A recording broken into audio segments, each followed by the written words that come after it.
guys, welcome to my world here today with that Tokyo Ghoul chapter 139.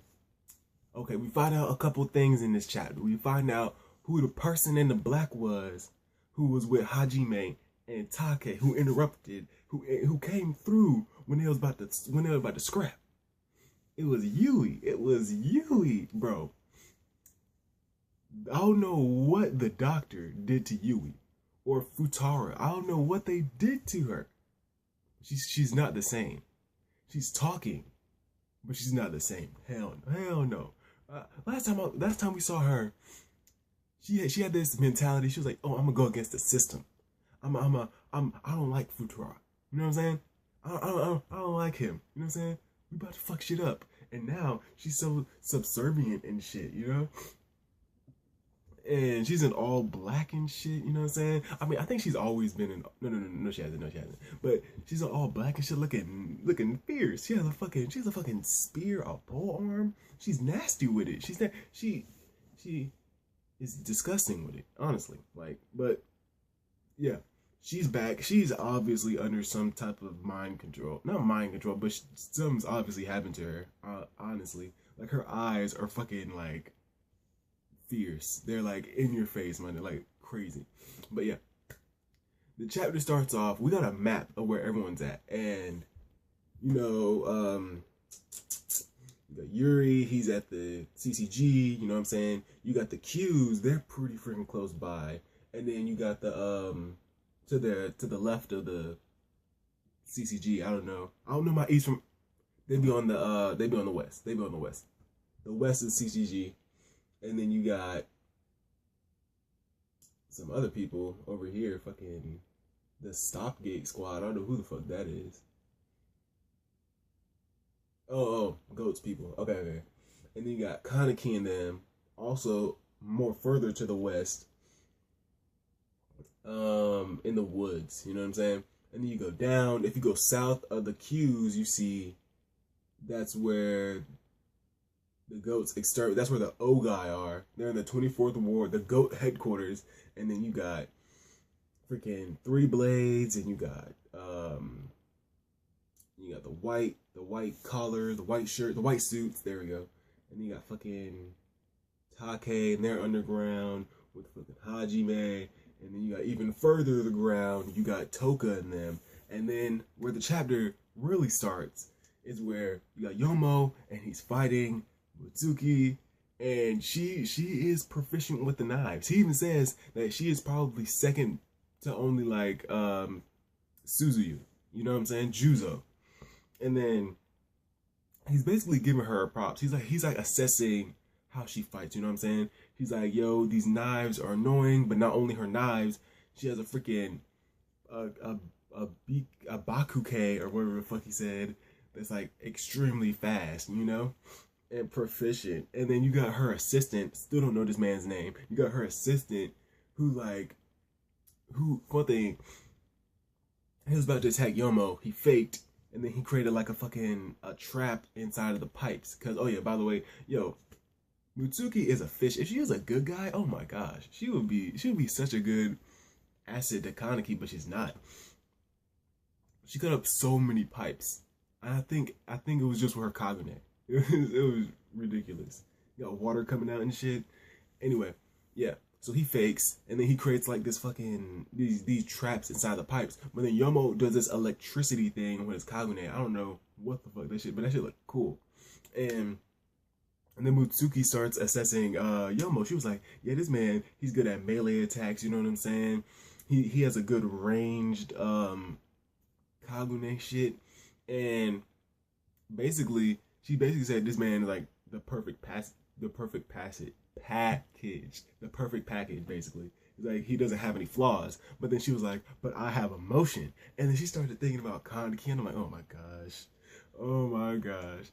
See, the thing about Mutsuki is she's cool up until Kaneki's involved. Until you add that variable in the situation, Mutsuki goes completely crazy. And when she says emotion, she means lust, basically. And she's so fucking crazy. She's trying to, during her fight with Yomo, she's trying to figure out how she's going to greet Kaneki the next time she sees him. Oh, Kaneki, won't you come with me? She started wild fighting. She's like, nah, that's not good. You know what I'm saying? She's fucking crazy. Like, nigga, the time she spent with Torso, and like I knew she was crazy, but then because of her backstory and her dad was, but then when she fucked that corpse, I still can't go over it. She fucked that guy she just killed. I'm like, what? Come on now. Anyway, we go on to the next part of the chapter. The Zero Squad versus Yui. Oh my gosh, it's just Yui. It's like Yui and Hajime, and Hajime is barely doing anything. So you got Take, and he's fighting Yui, and honestly, they're pretty even. But he's like, yo, he's telling his other boys, he's like, you, Lee, Shio, stay on your guard. And yo, fucking, who was it? I think it was Shio. No, was it Lee? Was it you? It was you. You tried it. He tried so hard. You tried so hard. Yo, but he got beat. He got fucked. Man, not that bad, but he got a straight kick to the face. Like, once you get kicked to the face and you fall, that's it. And like I said, Yui is proficient with the spear. The spear icicle is nasty. She can like attack 4 people at the same time with a spear. She's like waving it around and shit. I'm like, okay, I see you. Shit. You know what I'm saying? And then when Hajime gets in the fight, you got Shio and you got Lee, and they're attacking him at the same time, and he's still beating him. He's like, this is child's play, you know what I'm saying?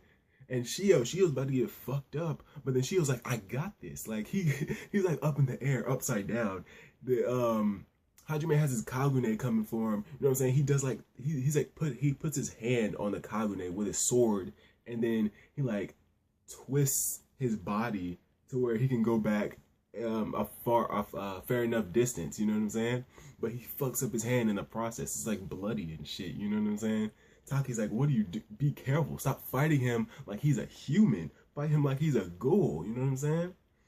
Then we go down to even further in the 24th where Toka is with all the kids and all that, and Hinami. And she's like, yo, I'm trying to get these people to E14. I don't know what the fuck E14 is, but she's trying to get there. And she says this thing. She says she's not trying to like hurt Kaneki. You know what I'm saying? And by that I mean like, because she has all these people. She's like, I don't know, like I can get there, but with all these people, it's going to be kind of hard, and I don't want to hurt Kaneki. You know what I'm saying? And I think what she doesn't want anyone to die. You know, like that would fuck up Kaneki's whole thing, because Kaneki is like, he has this thing where he doesn't want anyone to die, and obviously she can see that and she can feel that. But yeah, and at the end of the chapter, Toka gets stabbed. I'm like, what the fuck? Who stabbed her? Was it Juzo? Juzo, come on now, because it didn't look like one of Mitsuki's knives. So Juzo coming out to cut? Oh, come on, it's over. It's over. But yeah, this chapter was cool, you know what I'm saying? I honestly don't know, man. You got Juzo. Hold up. You got Juzo's knife. That's what I'm calling it, because it doesn't even look like Mitsuki's knives. Mitsuki's knives look jagged. That's a straight knife. That looked like a dagger, honestly. There we go. Yeah. But overall, this chapter was pretty good, honestly. Like, it was kind of like last chapter. Like, it was kind of like a quick read, but like instead, it's like this one was it was like action oriented, just like the last one. We didn't really find that, but all we found out was basically how the fights were going and who the person that was shadowed out a couple chapters ago was, which was Yui. You know what I'm saying? And she is really good. She's not a special investigator for nothing. Like, she is first class. Let's get that straight. First class investigator, special. You know what I'm saying? They're probably because it's just her and Hajime, and Hajime is not bad at all. Honestly, he's not. And Yui, from what I've seen, she's not bad at all. You know. So Take is obviously the best of the zero division. Since Arima's not here, he's obviously the best. You know what I'm saying? And then you got you, and then you got Lee, and then you got Shio. Shio's obviously the worst. I'd say it's probably Take, you, Lee, Shiro. I mean Shio. You know what I'm saying? how that fight's gonna turn out. I want to say most of these fights are gonna be either tied, because I don't see any of these. I don't see either side losing, because they look pretty freaking even. Yomo versus Mutsuki and her little assistant, still don't know the name of. Yomo could lose, but I don't see it happening. You know what I'm saying? I don't see Yomo losing to Mutsuki. I feel like he's too calculated and he's too calm and he's too much of a good fighter, especially hand to hand, to lose to Mutsuki, who, yeah, she has a fast Kagune, and she's proficient with knives, almost as good as Juzo, but I would not say that that she's on her level. But Juzo's a boy, his level. You know what I'm saying? I wouldn't say that they're on the same level, but she's good nonetheless. You know, but I don't see her beating Yomo. Not at all. Yomo has too much to lose. I don't see Yomo even giving up. Yomo will fucking, he'll pull a Yamamoto. He will grab your leg and incinerate your ass. And he doesn't even have the fucking power. Like, let's get for real. Honestly. Maybe I'm just hyping Yomo up. I don't know. You know what I'm saying? But first time I saw Yomo, I honestly thought he was a badass. But I'm rambling, you know? Kaneki is going to come back, though. Kaneki, I can see Kaneki coming back. Even though from the map that we got in this chapter, he's still in the woods, sending out parties to get food, like small groups. I still believe he is going to come back within the next 2 chapters, probably. Within the next 2 chapters, he honestly has to. It wouldn't make any sense. Kaneki's been long. I know he's trying to get food supply to last half a year, but still, matter of fact, if Kaneki doesn't come back, then you already know. Ayato's coming back with all the people from the 20th ward, the underground ward. You know what I'm saying? He's coming back with all those people, because we haven't seen Ayato since we saw like Kaneki. Honestly, we haven't seen. So that's okay. Yeah, that's what I'm going on. We're gonna see Ayato. Ayato and his boys are gonna come if they need backup, because we haven't seen how in this chapter we saw 3 specific groups. We saw Yomo and Mutsuki.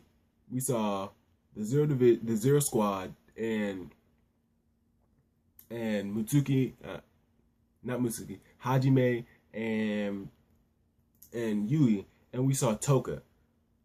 We didn't see the white suits or 3 Blades. So that leads me to believe that they're probably like dwindling down and losing to the O guy, because the O guy, remember Frame Out? That was, bro, they're crazy right now. they're on fucking drugs right now. You know what I'm saying? So yeah, I could see Ayato coming back. The white shirts and 3 Blades, they're probably almost done, honestly. You know, but because they need backup. I mean, like, I still hold to what I say when I say that everyone is pretty even, but they're still gonna need backup because of the O guy. Because I don't see the white suits beating the O guy, you know? And I don't see 3 Blades, because I saw 3 Blades fight one of them. They're not that good. 3 Blades was hyped up, but 3 Blades, like, now that I see her real form, she's like kind of weak, you know what I'm saying? Even though she was in Aogiri. But you know what I'm saying? That's my opinion, you know? Yeah, but tell me, I've talked long enough. Tell me what you guys think. Do you think it's going to be Kaneki to save him, or Ayato, or do you think the CCG is going to come out of nowhere and help him? You know what I'm saying? Mod and all them. You know what I'm saying? Marday, you know. Yeah, but tell me what you guys think. Like the video, comment, subscribe. Click the little bell if you want to know when I post. I'm out.